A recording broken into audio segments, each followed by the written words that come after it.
The iconic HSTs, or high-speed trains, have been the breath and soul of the British railway network, used exclusively on mainline express services out of Paddington, King's Cross, Euston and St Pancras. The trains were built by British Rail Engineering Limited between 1975 and 1982, each comprising of a couple of Class 43 power cars, one being placed at each end with a rake of Mark III carriages. These trains were also known as Intercity 125s. As the name suggests, it derives from the 125 mph limit that the trains can reach. Sadly, all of these iconic HST trains will be slowly withdrawn from mainline express services. So-called short-formed HSTs on slower routes in Scotland and Devon have been retained, as well as a Network Rail testing car. All HSTs will be replaced by Hitachi Intercity Express trains in the near future. Until then, recorded for posterity, East Midlands Railway will, up to May 2021, continue to provide the HST services from London St Pancras International. The station is arguably one of the most splendid of all in the whole of London. The large single-span train shed covering an area of 689 feet was designed by William Barlow for the arrival of the Midland Railway's London extension in 1868. The station as we see it today was completed in November 2007 with the arrival of Eurostar services that had latterly come from the former terminus at Waterloo. This has increased the number of passengers using the station, with Eurostar trains running to destinations such as Paris, Brussels and Amsterdam. The Midland Mainline platforms are outside the main train shed, platforms being numbered 1 to 4. Our HST is sat on platform 3, ready to form the fast service to Nottingham. The journey is 128 miles. The fast service will call at Market Harborough, Leicester, East Midlands Parkway and Nottingham, taking 1 hour and 35 minutes.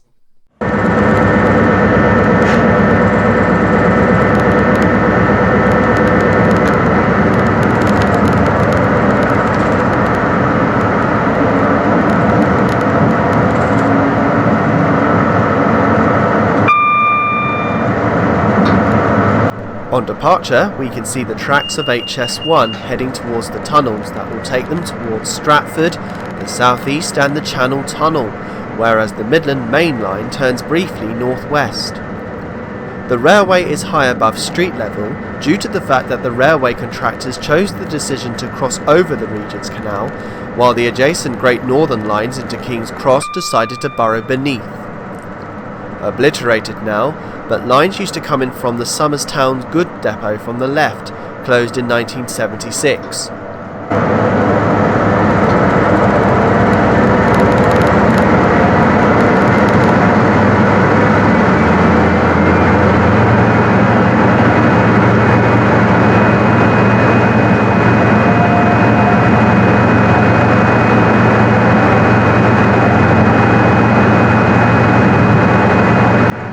North London line passes overhead.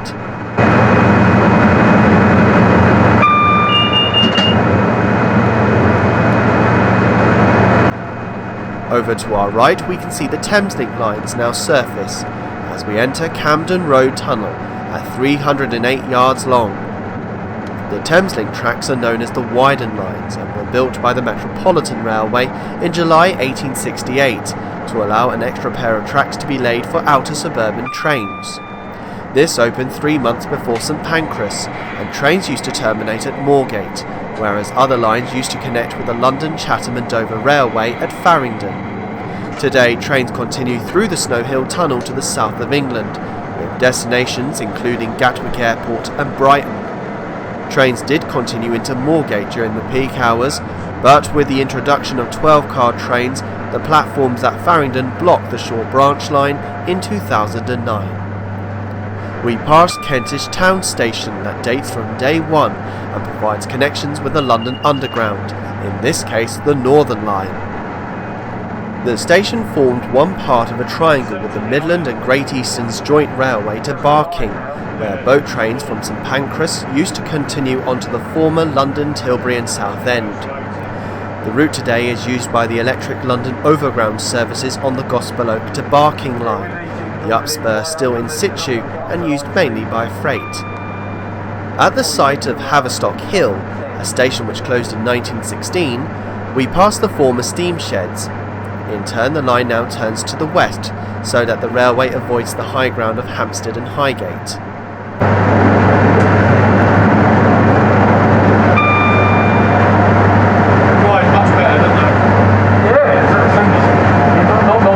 At 1 mile, 11 yards long, we enter Belsize Tunnel. This was where the first brick was laid for the London extension back in January 1865. Exiting the tunnel, the train passes the former station at Finchley Road, which dated from 1868 until 1927. We pass back under the North London line again. West Hampstead Thameslink opened in 1871 as West End for Kilburn and Hampstead, changing to the current title in 1988 with the start of electric services. Here too, the power signal box is glimpsed to the left, controlling 63 miles from St Pancras and Farringdon to Sharnbrook. The quadruple track layout was deemed one of the earliest and longest such schemes in the country and was completed between 1875 and 1894, although with the opening of the second Belsize tunnel in 1884 meant that the quadruple tracks had to be briefly narrowed down. Having turned to the west, the line is now heading in its true direction towards the north. Down to about 30, sometimes goes down to about 25.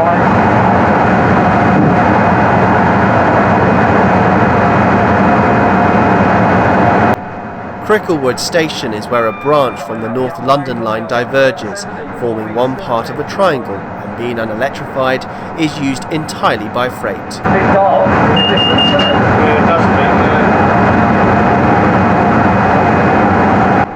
Cricklewood TMD is over to our right, sited on the former Midland Railway's goods yard.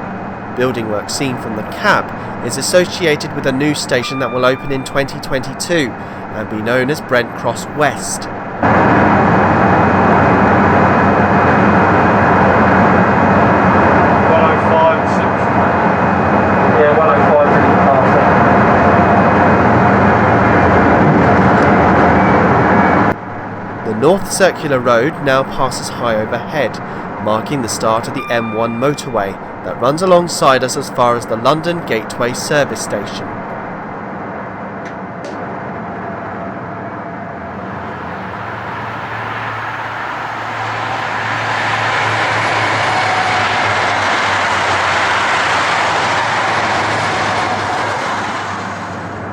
This is Hendon.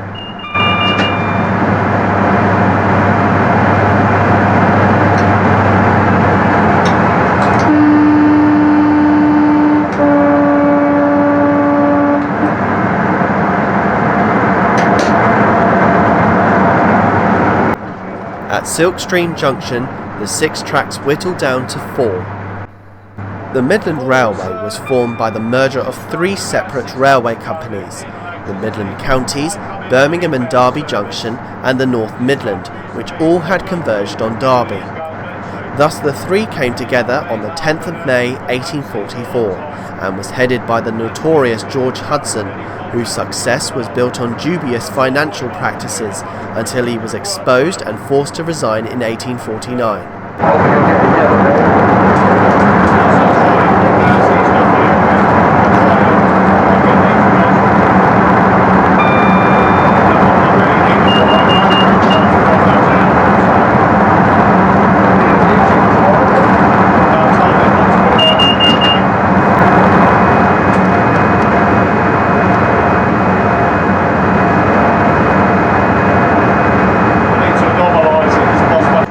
This is Mill Hill Broadway.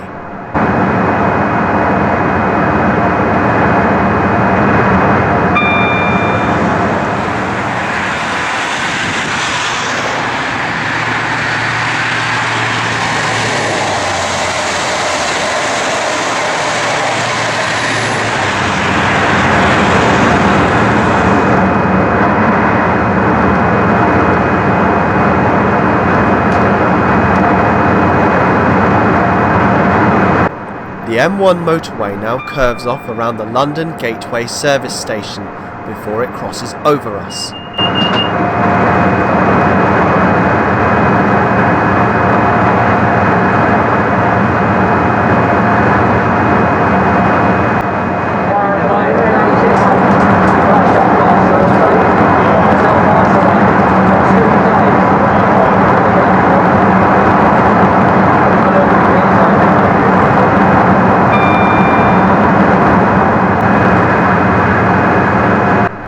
We now enter the 1,058-yard long Elstree Tunnel, this one we pass through being the original, the one on the slow lines coming into use in 1895.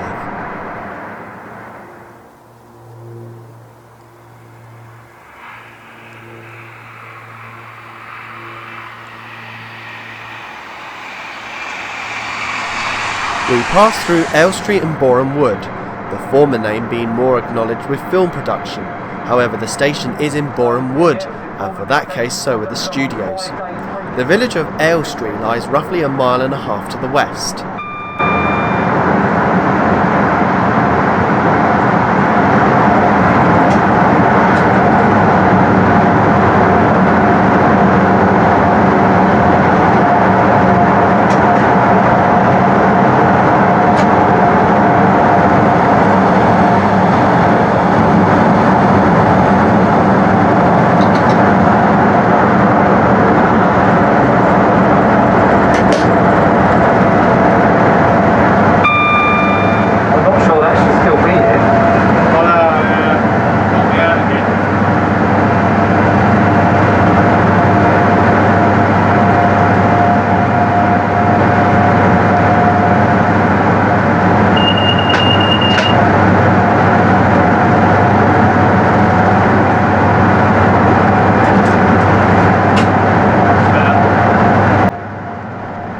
'We overtake a Class 700 Desiro City EMU, one of the workhorses of the Thameslink.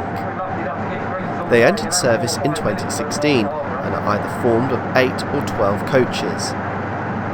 They are unique as they run on the 25 kV AC system north of the River Thames to 750 volts DC third rail on the southern region.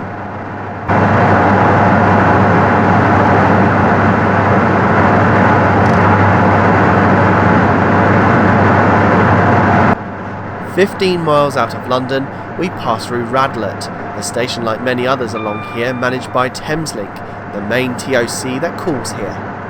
The basic service for Thameslink consists of 2 trains an hour to Luton, 4 to St Albans City, 4 to Sutton and 2 to Rainham. Express Thameslink trains from Brighton and Orpington run every 15 minutes to Bedford. The East Midlands Railway Company provides the basic 2-hourly service to Sheffield and the same to Nottingham, with an hourly service to Corby. I come down here on nights a few weeks ago. Sent me down here to turn around here. A rail connection is made with the Redland Stone Terminal on the right. He said, you'll have to go to Red Hill Junction. I said, that's nice, where's that then? I didn't know it was called Red Hill Junction.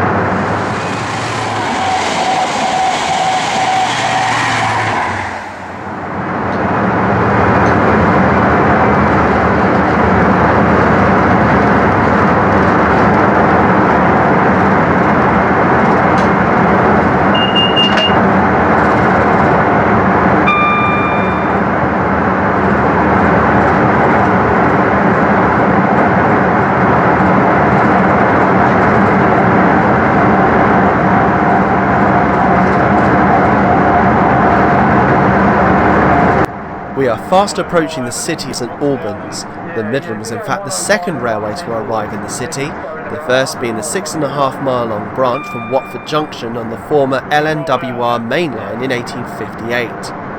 Today the branch is operated by West Midlands Trains. The line was electrified in 1985 and terminates in a single island platform at St Albans Abbey. There is no rail connection, however there was one exception. Here at Knapsbury, a short connection from that line at How Wood used to join us, but was only ever used by railway navvies building this line. Knapsbury Station itself opened in 1905 and closed in 1959. A short siding used to also branch off immediately beyond the station for coal trains to reach the Middlesex County Asylum. This bridge takes us over the London Road, while the second takes us over the former Great Northern branch from Hatfield to St Albans Abbey, which closed pre-beaching in 1951. St Albans was famous at one time at producing watercrests, and the goods had to be transported to both London and Manchester in 56-pound lots. The signal box still stands at the end of the down-fast platform and is preserved, opening as a visitor attraction by the St Albans Signal Box Preservation Trust.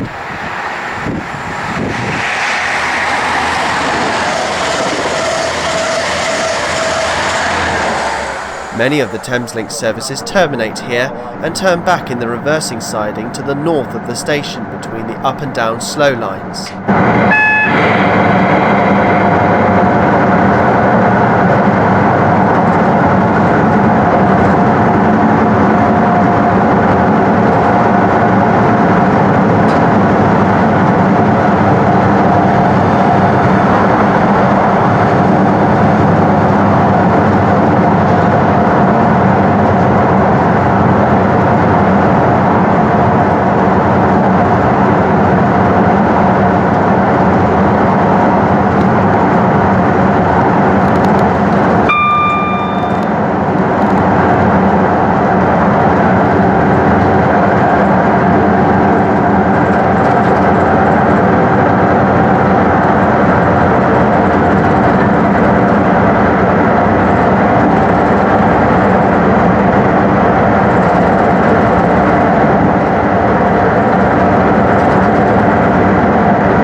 Harpenden Station. West Hampstead Panel and three bridges are a bunch of fucking pieces.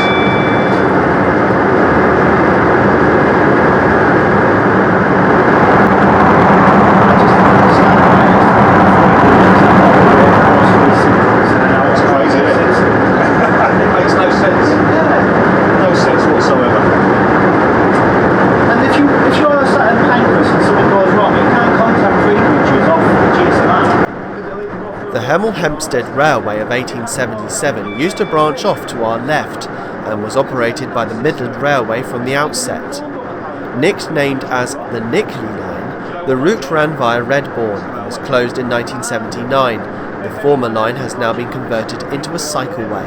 Maybe not good, but could be.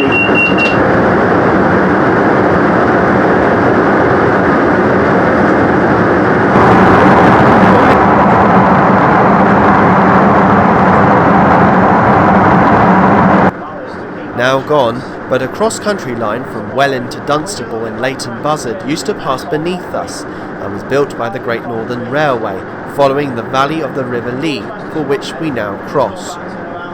The branch lines were inaugurated in 1848 and were axed by Dr. Beeching in 1965. However, a short section of the route between Luton and the main line remained open for freight until 1990. Nowadays, Dunstable is recognised as one of the largest towns in the south of England not to have a railway station. Since crossing the River Lee, we have passed from Hertfordshire into Bedfordshire. It's on Ash, Victorian times. It's never going to be stable, is it? No. I mean, look at Hammington at the moment. Arlington, sorry, at the moment, got the embankments there. Yeah.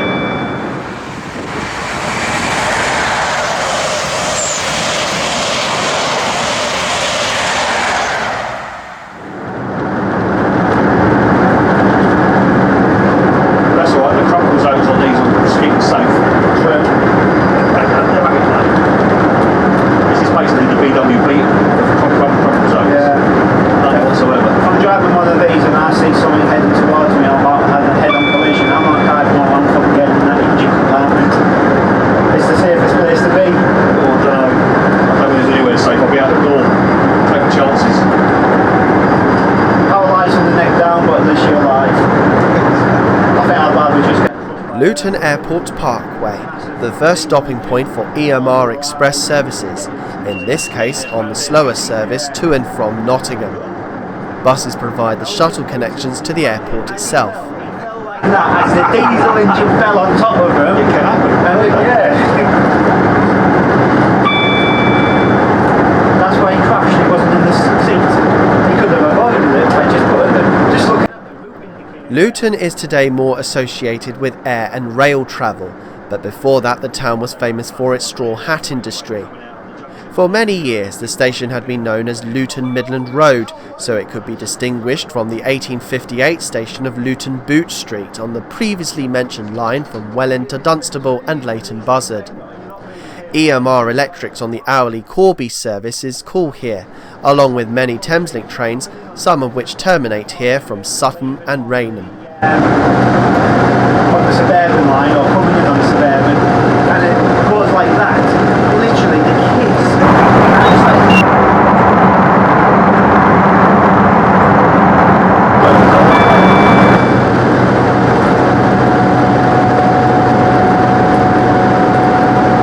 I can't understand what the Corby's want to put us across at Wellingborough North. They should do. Same all that time. Yeah. So slow it down for the 30. Well, the Kettering South Junction, one junction that fucked me right off when I came across here.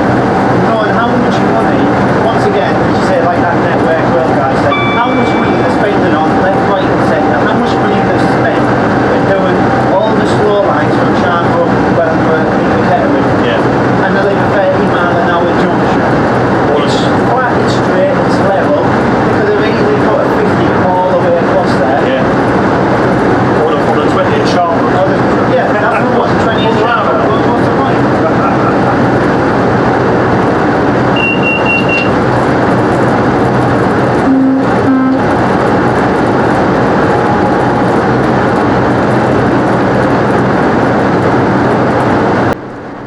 This is Leegrave.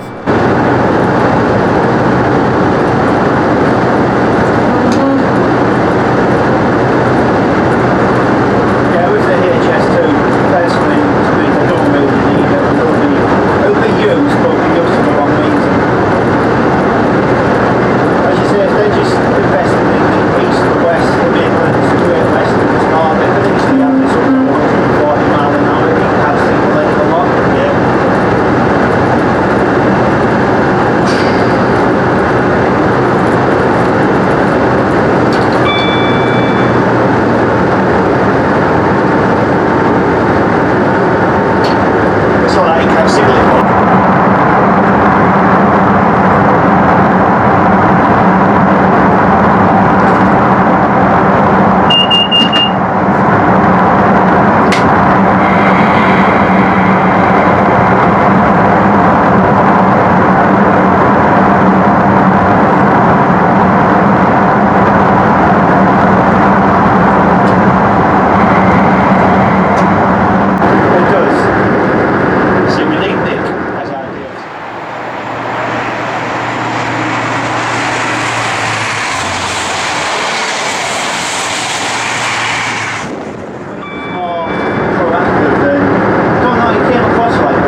line speed for the HST, 125 miles an hour.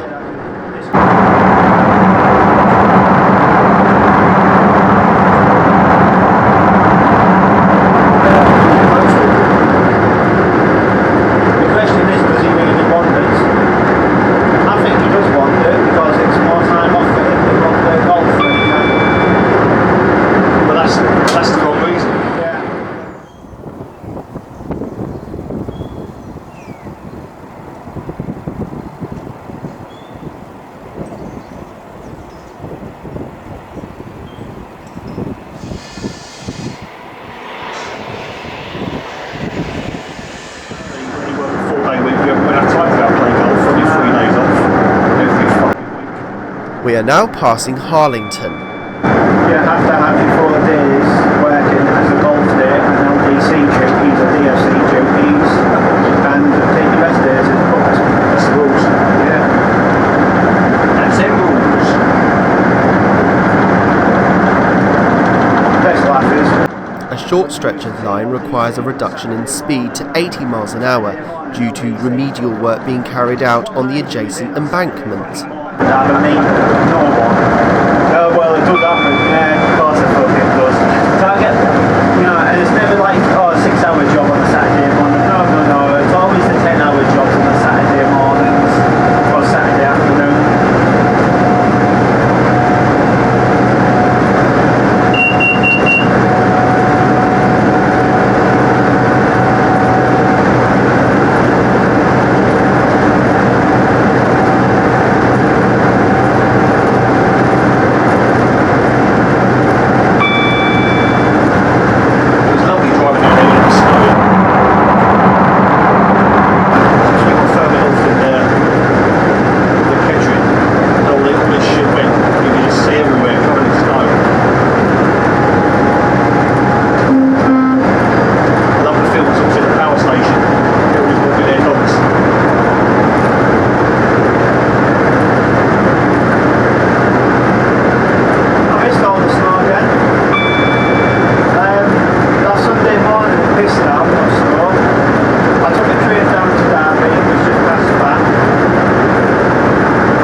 Flitwick station, like so many on the line, only used to have 2 platforms and remained this way until 1960 to cater for the stopping services between Bedford and London, even though the line was quadrupled as long ago as 1893.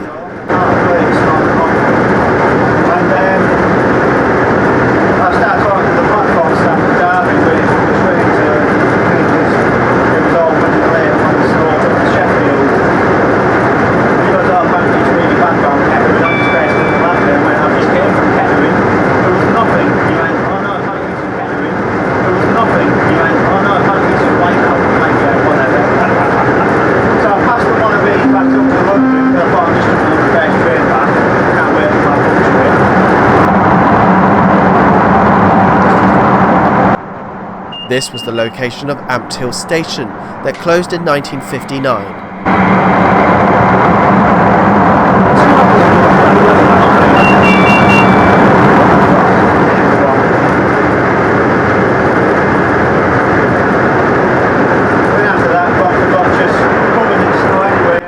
Ampthill Fastline Tunnel is 717 yards long, being the second bore to open after the line was quadrupled in 1894. Can't be easily waiting for me to return work, and the sun was out, it was beautiful.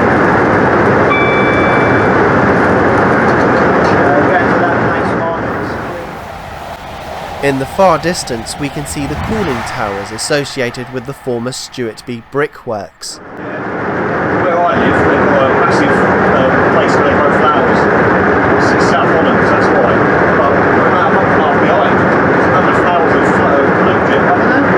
Wow. We normally get an early bloom in January. Daffodils come up. Fucking happen. Basically, I have noticed that with the trees. I haven't seen any of the budget design as well. Normally, before in the last few years, around the end of February, beginning of March, Cherry blossom come out. yeah, the cherry blossom, or you can see the buds starting to form this year.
Class 66s leaving another stone terminal owned by Radlett, holding up the Thameslink service bound for Brighton. It's a beauty.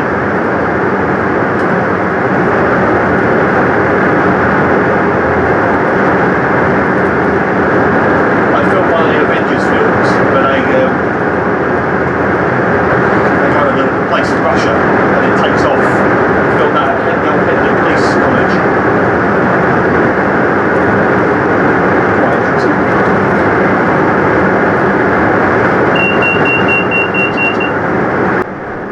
We pass over the Marston Vale line from Bedford to Bletchley, once part of the so-called Varsity line between Oxford and Cambridge, plus the first railway to reach the town in 1846. The line was operated by the London and Birmingham Railway. Gradually it was landed into the hands of the LNWR, who extended the routes out towards Oxford and Cambridge, with the full routes being opened in 1862. Much of the line was truncated in 1967, yet construction work is already in place between Bicester and Bletchley, with reinstatement of train services in the near future. In 1984, train services from Bletchley to Bedford St John's were extended into the main Midland station, terminating in a dedicated bay platform numbered 1A. Bedford too is the terminus of Thameslink services, and many of the trains are stored in the Caldwell Walk depot south of the station.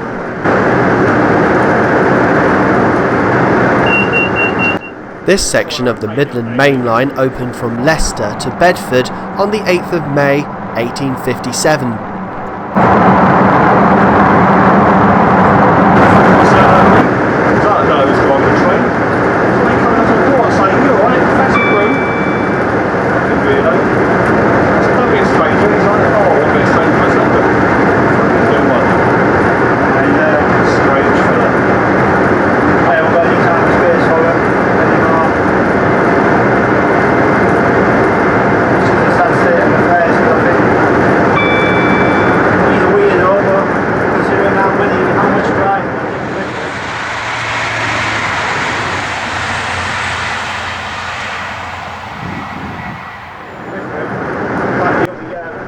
Scant remains of the former trailing junction with the Bedford to Northampton line, which diverged here on the left. It opened in 1872 and closed in 1962.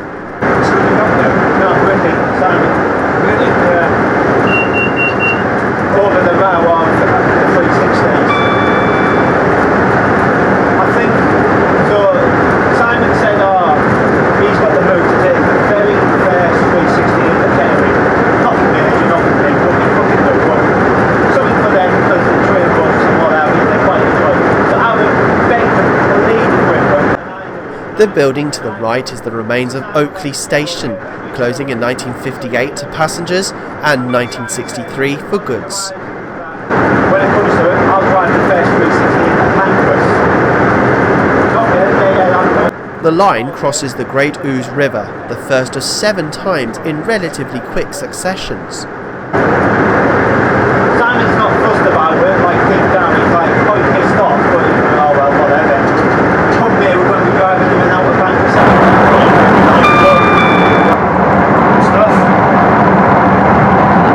Stuff, we've got clear signal. Nice, yeah. Normally when you're out a minute or so down, not normally, but quite often you'll get a yellow there.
I've heard he's now upset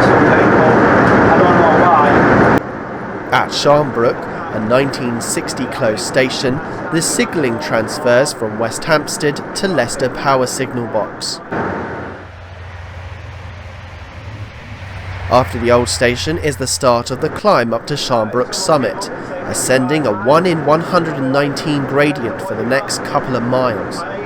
Incidentally, the extension from Leicester to Bedford hadn't been envisaged that this would be the main line.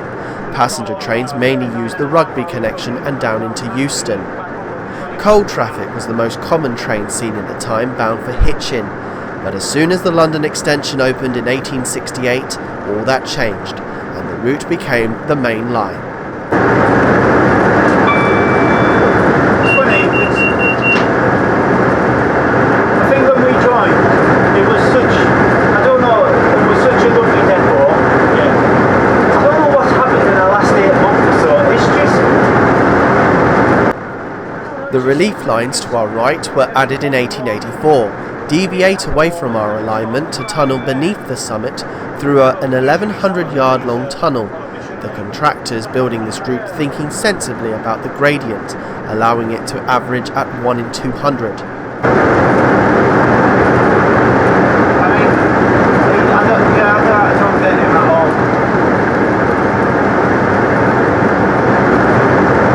What's that the other day you pissed me off? I had a level 3 going off over Chiltern Green. Nothing major, it just said level 3, illuminated. Yeah.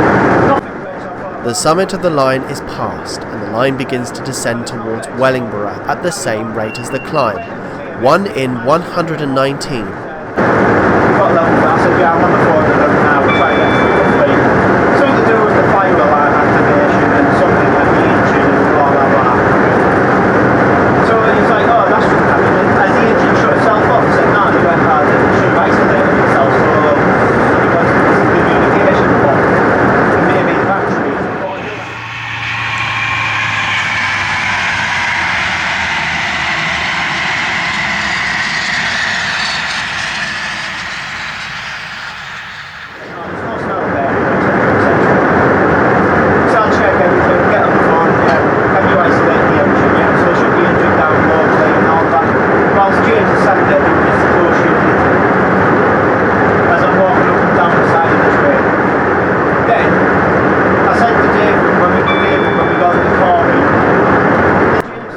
The relief lines rejoin.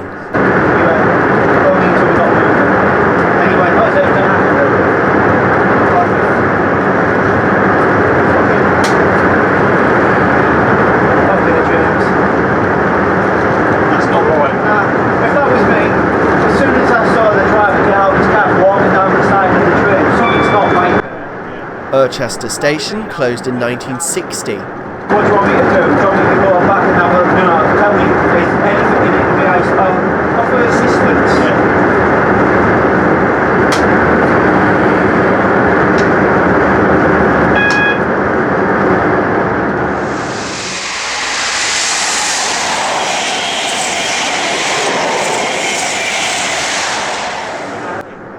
We pass beneath the A45. People always paddle-tailed on a few other people over their language or... Just before the bridge over the River Nene, the branch from Higham Ferrers connected from the east.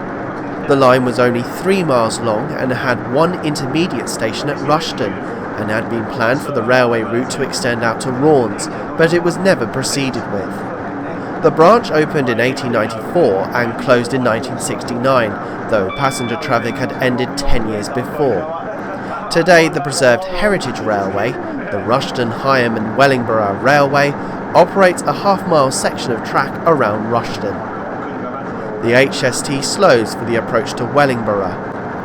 Just before the station, the connection with the Peterborough and Northampton line was made here on the left, opening in 1845. The train service was provided by the London and North Western, closing to passengers in 1964 and for freight 8 years later. The classic Midland Railway architecture is to the fore here. The station designed by C.H. Driver with the traditional station canopies are still in situ amidst the newly electrification gantries. Now with 3 platforms, there is much hope to reinstate platform 4 in the future.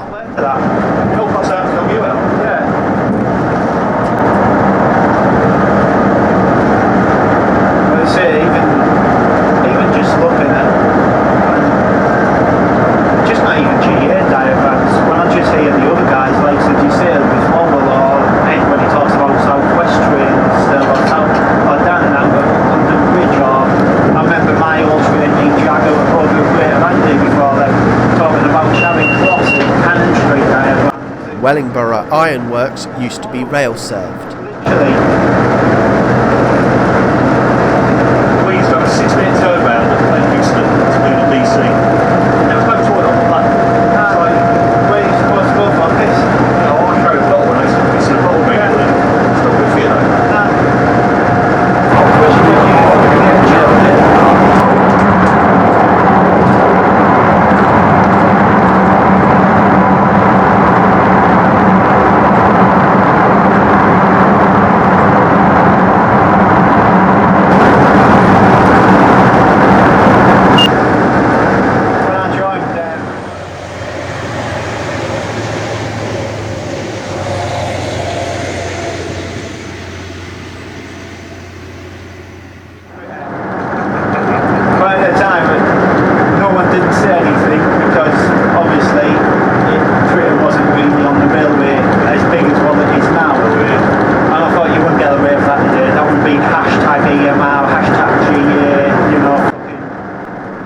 Nothing remains of Findon Station, the island platform being removed in the year of closure, 1940. However, a goods facility remained in use until 1964 and occupied a large area with sidings to deposit local stone, along with a tramway to the Excelsior and Findon Hill mines.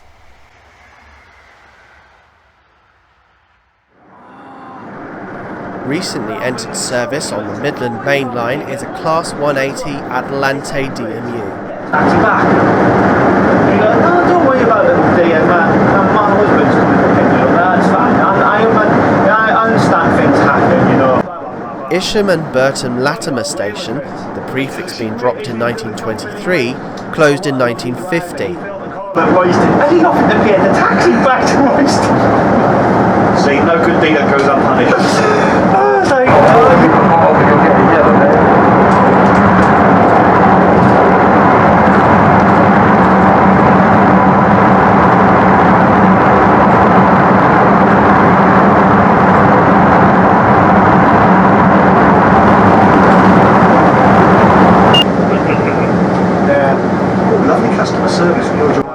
The A14 dual carriageway runs on the former track bed of the Kettering, Thrampston and Huntingdon Railway, which opened in 1866.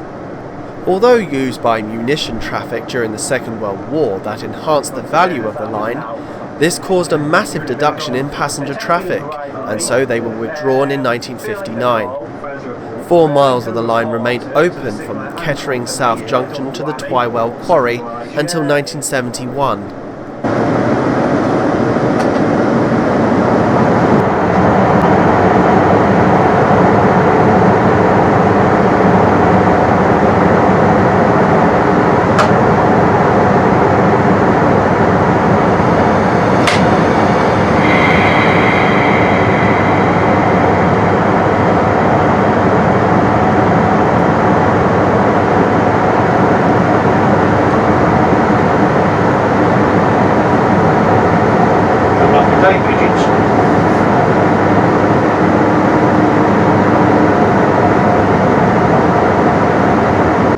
We are signalled onto the down slow line at Kettering South Junction.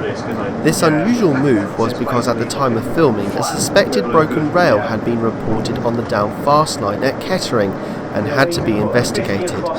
So for a short time trains ran on the slow lines from Kettering South to Kettering North junctions. 60 across a couple of ones up like Chesterfield that are 70 across at points. 70 mile an hour, at least you keep, or even 60, so you get 60 mile an hour on here.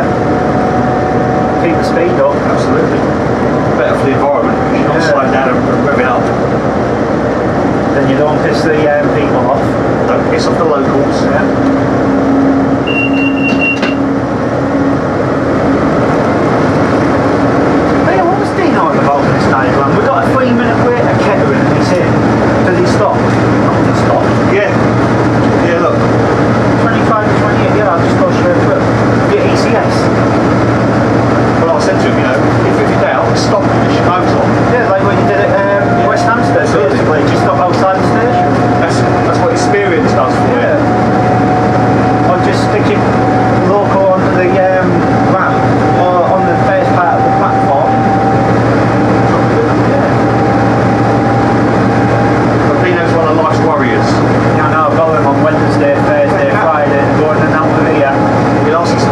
just before Kettering station, we can see the carriage sidings that were only brought into use in 2020 with the arrival of the Class 360 electrics.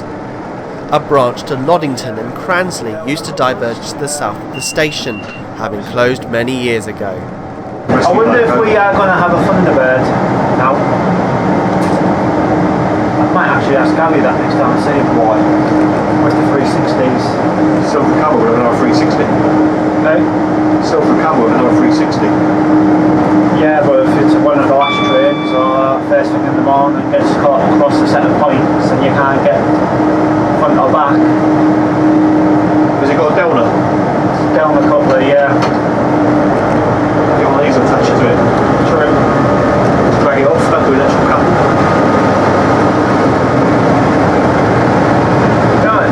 It is funny how this is the only network I know that doesn't actually have a Thunderbird. Which I don't understand why. There's one at King's Cross, though, isn't there? Yeah, you've got 67 at King's Cross. You got one at 47.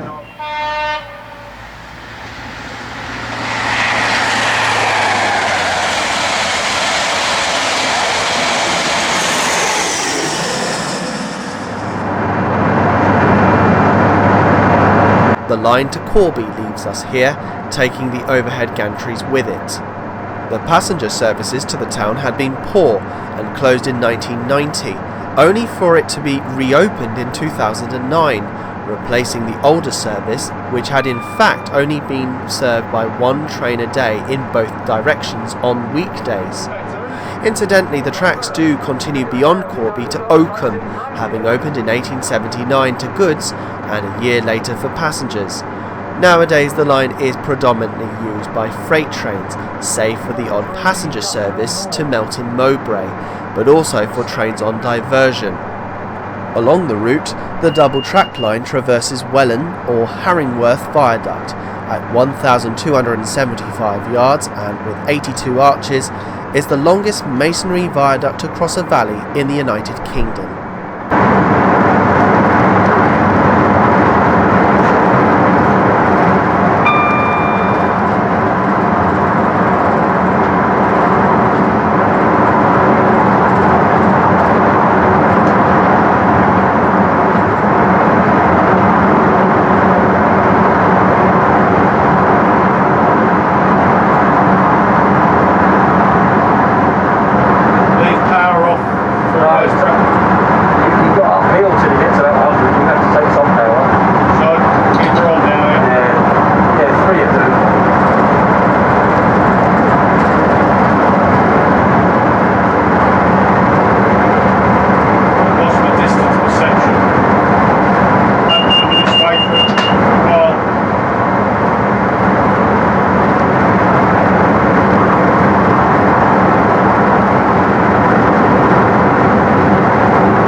The station building of Desborough and Rothwell still survives after its closure in 1968. So if you're panicking, she seems alright to me.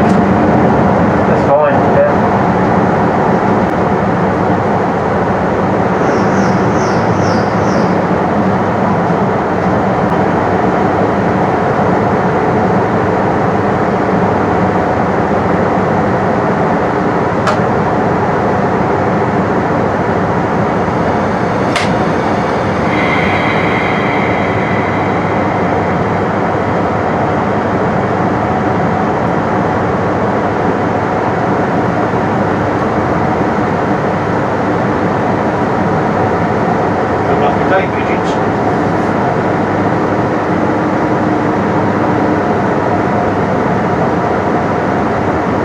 This is one of those stations that's further away than you think it is. Yeah. Especially to get to the end of the platform. Like Birkenstock, this place, right? Yeah. Fucking supplies and things happening.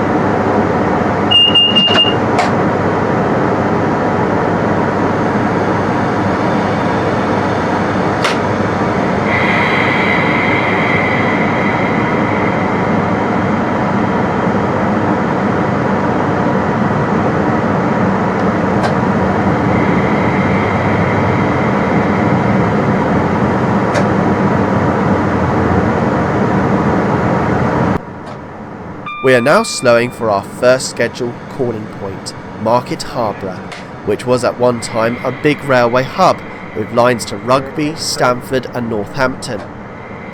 These became victims of the Beeching Acts, closing in 1966, except for the Northampton line that closed in 1981.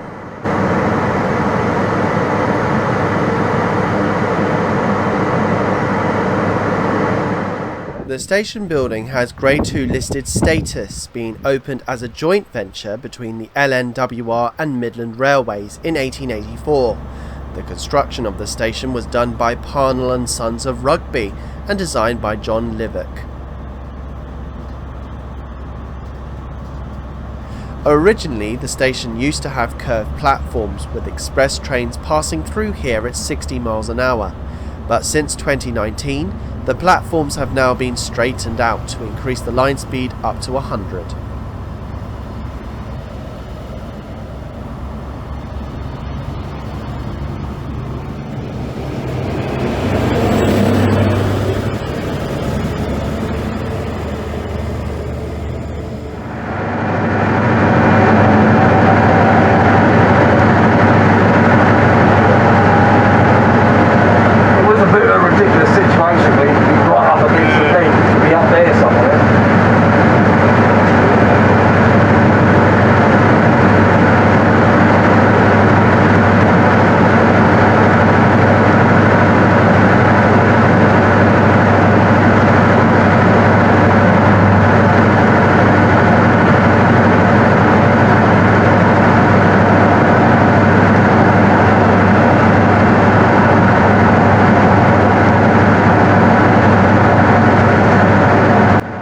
The train passes over the former line to Stamford on this bridge.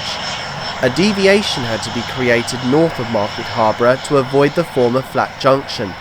Thus this flyover was added to avoid conflicting movements and was completed in 1885.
Langton Station opened in 1876.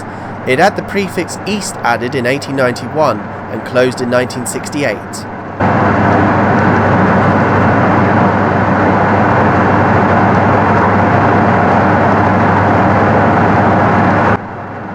We pass a 7-car Class 222 Meridian DMU. The 125 mph train is heading to London from Sheffield. They were constructed between 2003 and 2005. Their formations are between 4 and 9 car sets.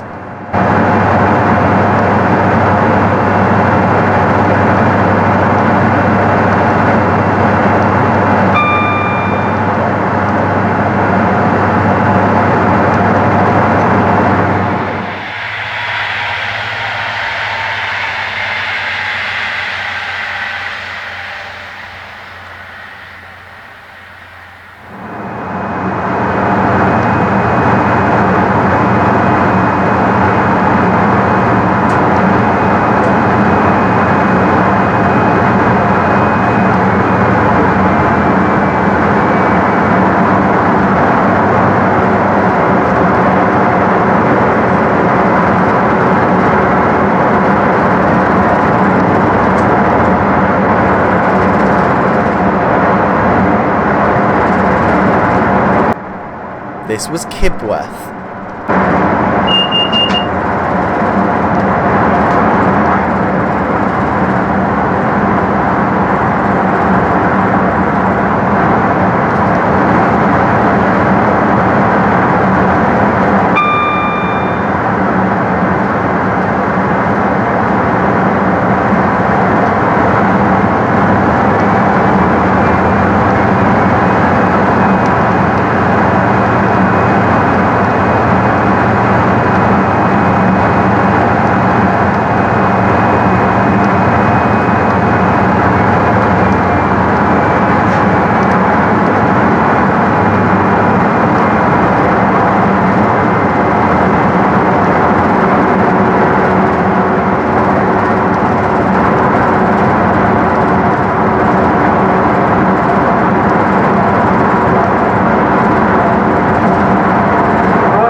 Great Glen opened in 1857 and closed in 1964.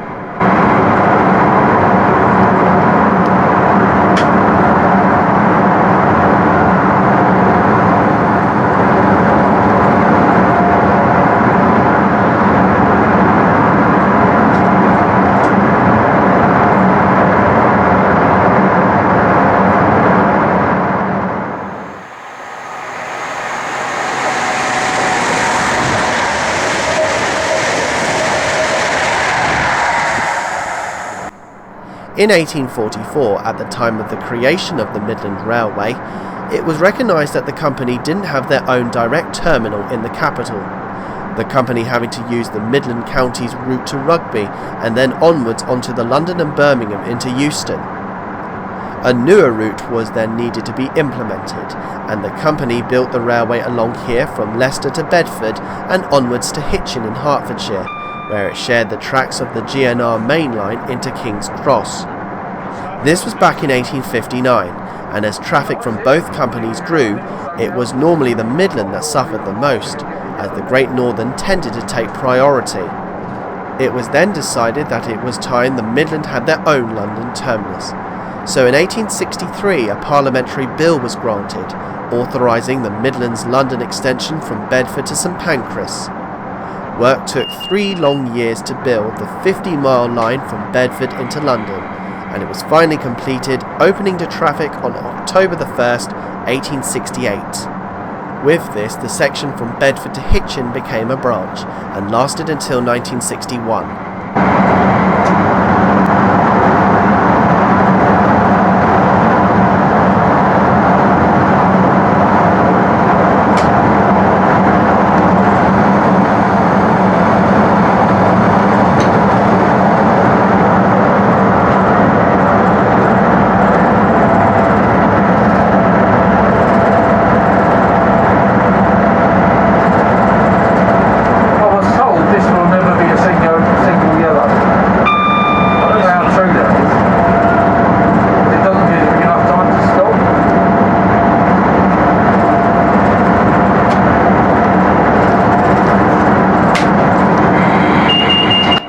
Wigston Magna is where the line to Nuneaton via Hinckley diverges, forming one part of a triangle taken by cross-country services towards Birmingham.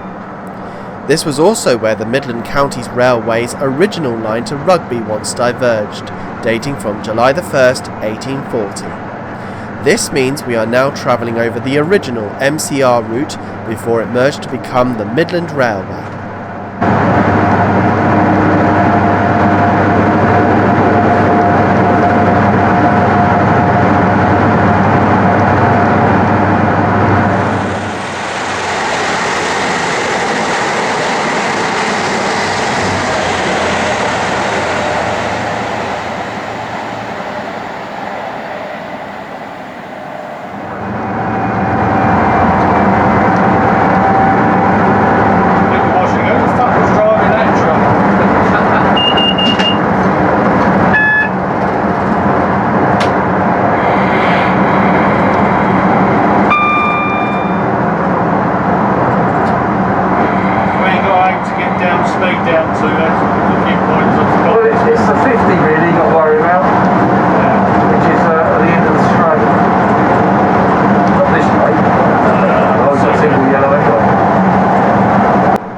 Now freight dominated, the double-track line leads to Burton-on-Trent via Ashby-de-la-Zouch, opening in 1849.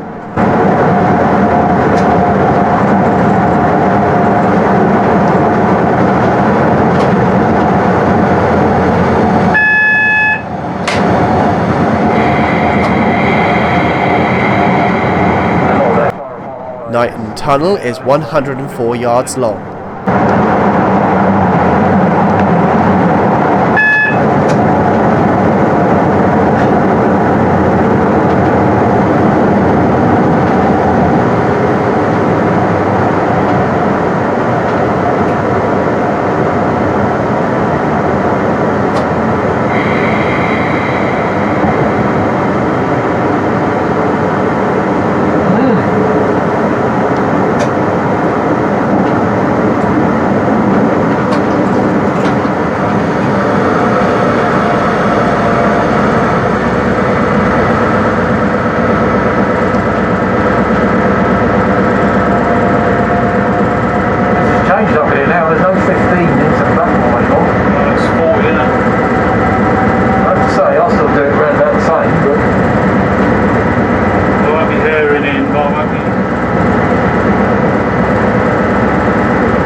Leicester Station, 99 miles north of London, has been here since 1840 and had the appendage Campbell Street in 1867, though 25 years later it was changed to London Road. There have been many other stations in Leicester, the Great Northern Station at Belgrave Road dating from 1883 to 1962, and the Great Central Railway from Marylebone calling their station Leicester Central, lasting for just 70 years from 1899. After the GCR station was closed, the station here reverted to plain old Leicester.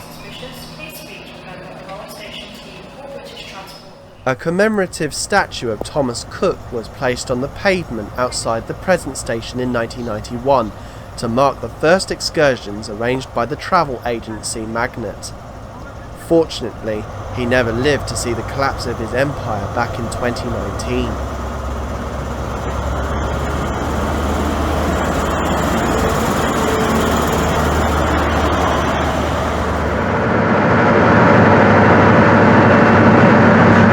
To our right is what can only be described as a train enthusiast's dream, with a number of diesel locomotives being stored in the sidings, owned by the UK Rail Leasing Company.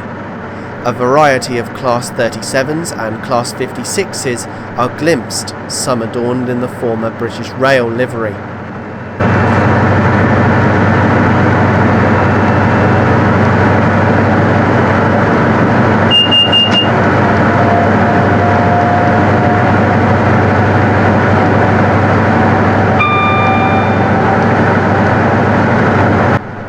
Even seen here, those two types of class locomotives just said work in unison, top and tailing a DRS track testing train. If any defect is detected on the track, paint is sprayed to mark the exact location. Different colours are used to rate the level of severity. For example, red could be used as the highest level of concern.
1875 to 1968, this was where Humberston Road Station once stood.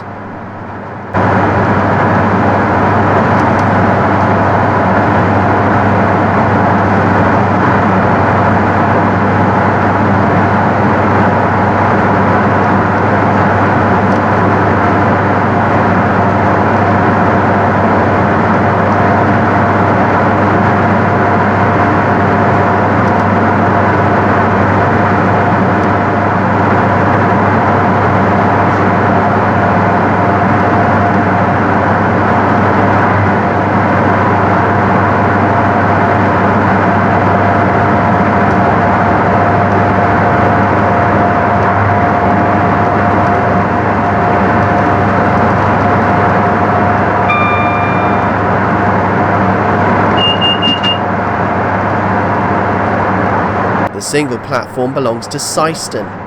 Beyond it is Syston South Junction, forming a triangle with the Leicester to Peterborough route, taken by cross-country trains to Cambridge.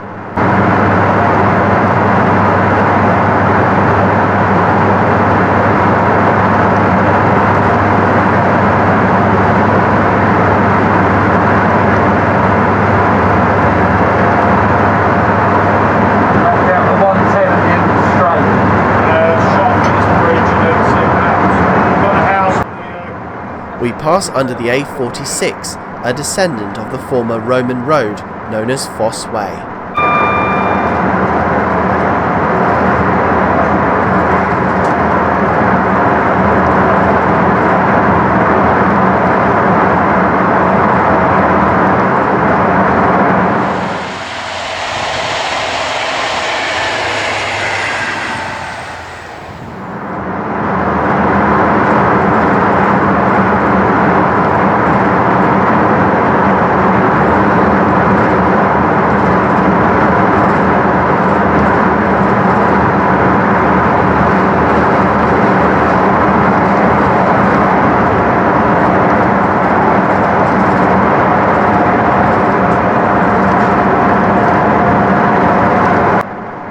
Sileby, having closed in 1968, was reopened in 1994 as part of the Ivinghoe line between Leicester and Loughborough.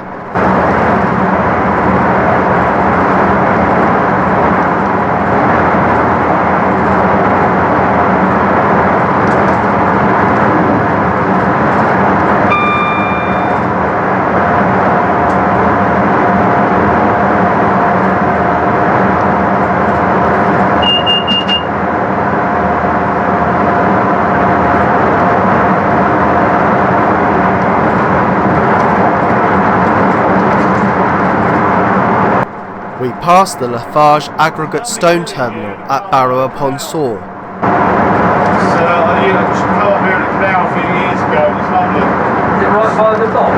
Yeah. Yeah, I've been there. Actually, I've had a Sunday dinner there. It's lovely, isn't it? Yeah. The village has got quite a long name, hasn't it? Yeah, same as that. What's that place called?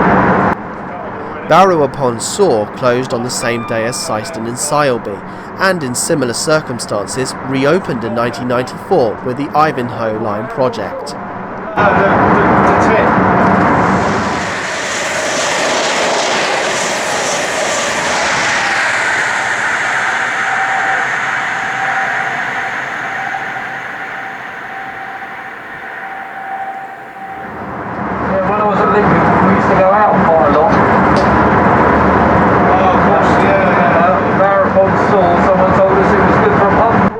We now cross the River Soar.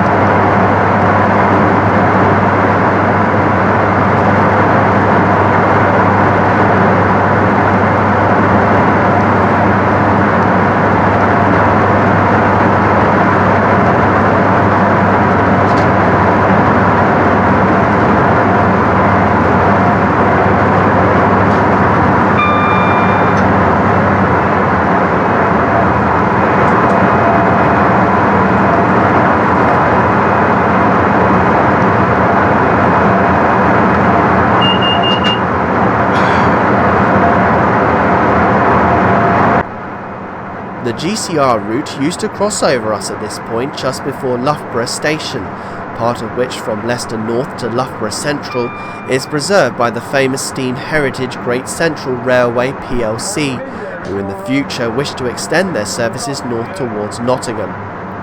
It's worth mentioning also that the LNWR had a presence in Loughborough with a station they opened called Derby Road, which was in operation between 1883 and 1931. In the future there is to be platforms at Loughborough Midland on a higher level, so that passengers could interchange with both Network Rail and the Heritage GCR.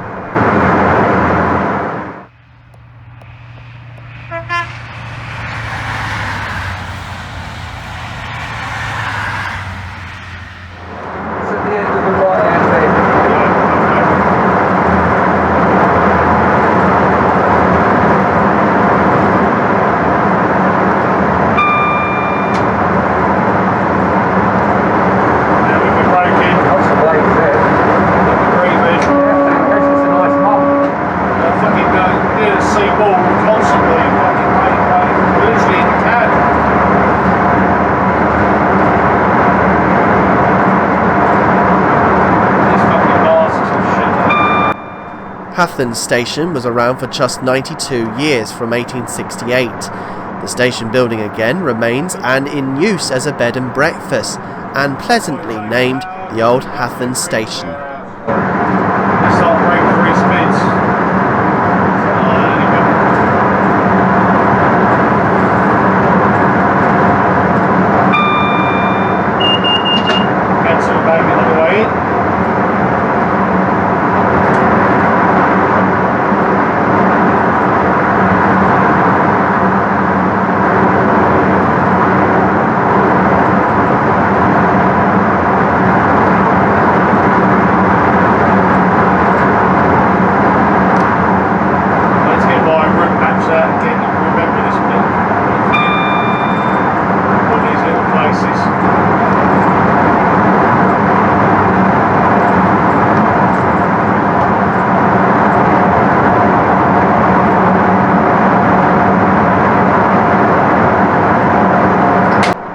Kegworth Station was just here.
Viewed from any angle from either the driver's cab or from the passenger saloon, no one can fail to miss the large cooling towers of the power station at Radcliffe-on-Soar, as they stand alongside East Midlands Parkway, the most recent addition to the Midland Mainline, opening in 2009.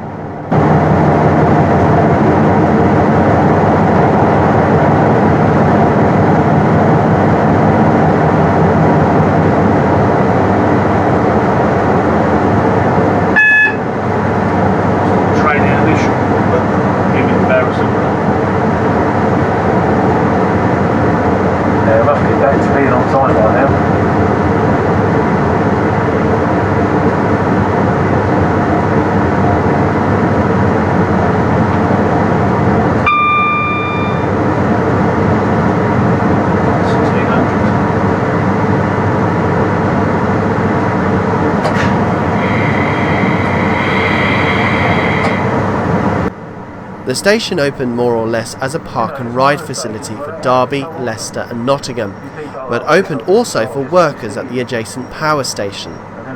Shuttle buses are also provided to East Midlands Airport and the special crowds events at Donington Park for motor racers and for heavy metal rockers at the Download Music Festival. Of course, in 2020, with the outbreak of the coronavirus pandemic, many of these events were cancelled and shuttle buses reduced to abide with social distancing regulations.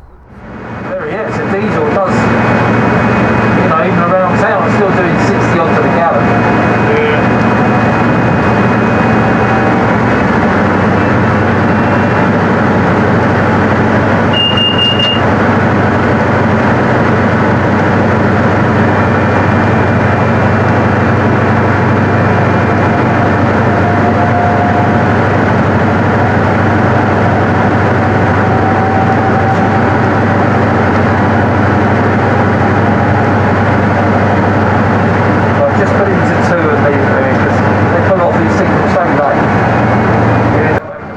This is Red Hill Tunnel, 154 yards.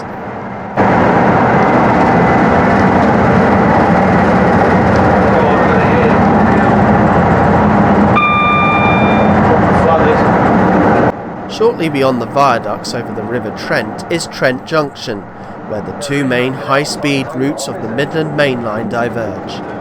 The route to Derby and Sheffield at one side of the triangle heading northwest, whereas we head northeast for the county town of Nottinghamshire.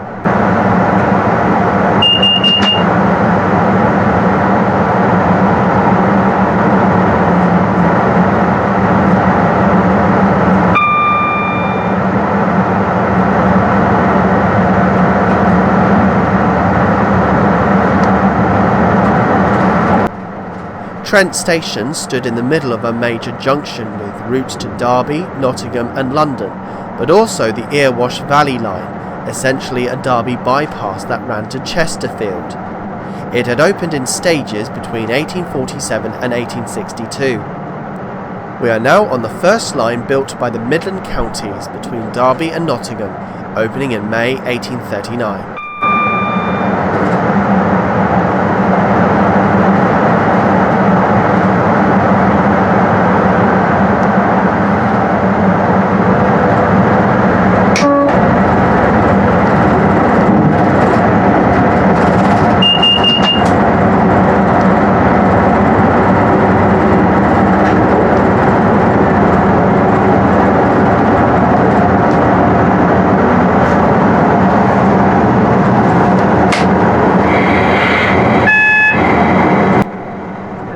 The third side of the triangle comes in from the left. And then it'll just go green. Well, normally. There you go.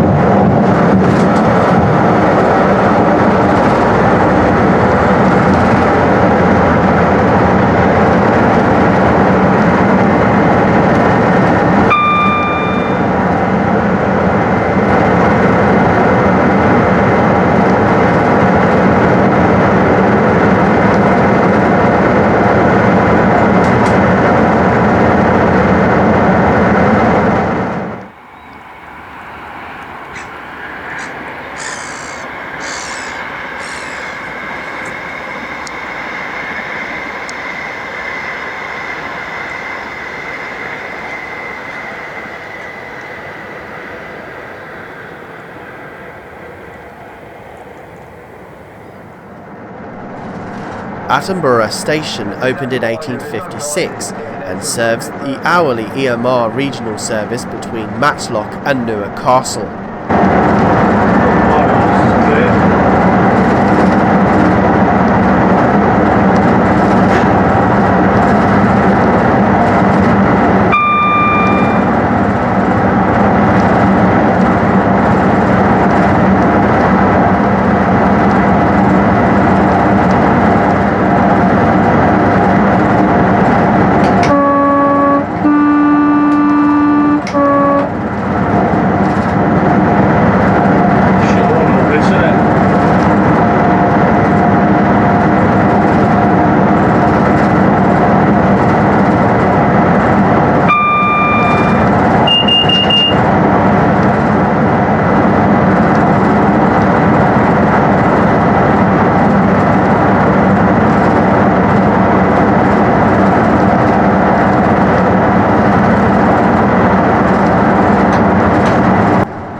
Euston Station fares better with rail services. Along with the hourly Matlock-Newark trains, the station is served by the hourly cross-country service to Birmingham and Cardiff, and one EMR express train to London. Shame you don't get to platform 1 or something, then you could actually nip across and get the 12 cars. You've got no chance going on to 7, because normally goes on to 7.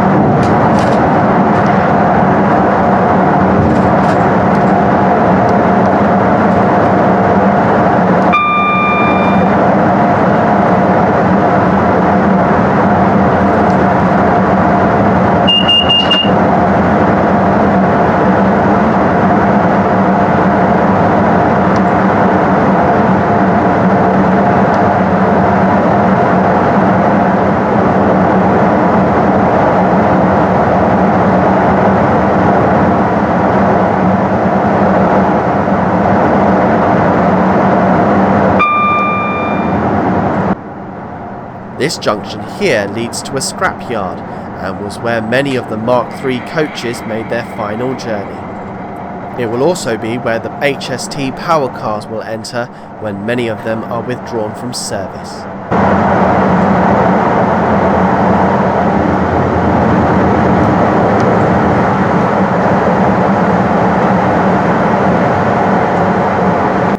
Worth mentioning is the Nottingham Express transit system that first opened to the public on the 9th of March 2004, doubling in size 11 years later. The trams run as far as Phoenix Park and Hucknall to the north, and Clifton South and Totten Lane in the south. Very shortly the tram lines will pass over us along with its overhead wires, nominally rated at 750 volts DC. A single lead junction diverges to the Erewash Valley line at Ilkeston, but also to Mansfield and Worksop, the latter forming a triangle with our line. It has been nicknamed the Robin Hood line, opening all the way to Worksop in 1848, and today provides services calling at local stations en route, provided by EMR Regional.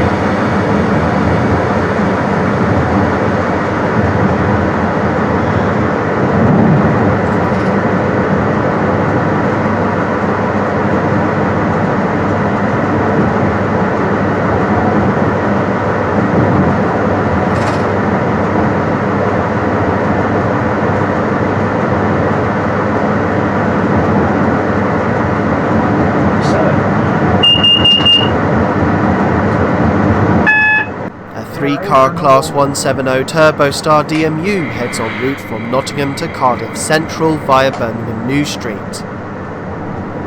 No guesses to what platform we are bound for at the terminus. You know, these being in the city, lots of people have suitcases and they can get soaking wet out on platform 7, whereas all the other platforms will keep them dry.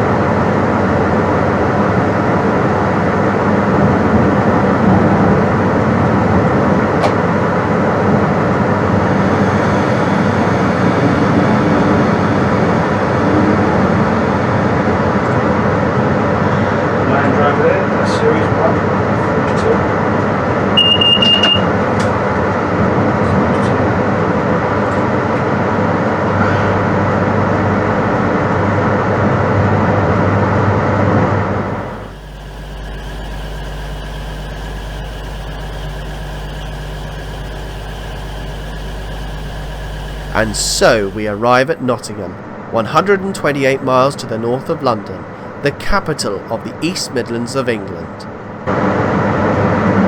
Board's on the left, isn't it?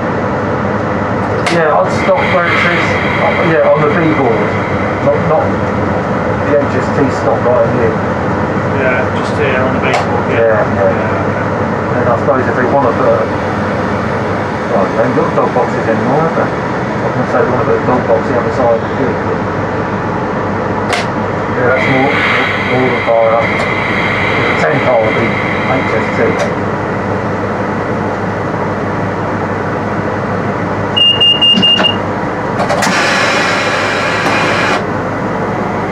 Well done, man, I'm sorry.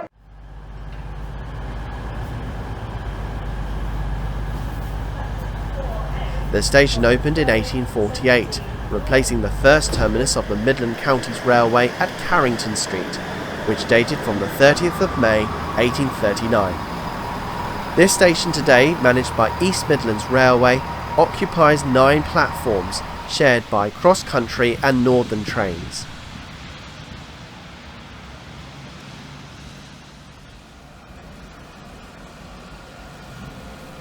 Crossing above the station is the Nottingham Express Transit, which opened this second branch in 2015.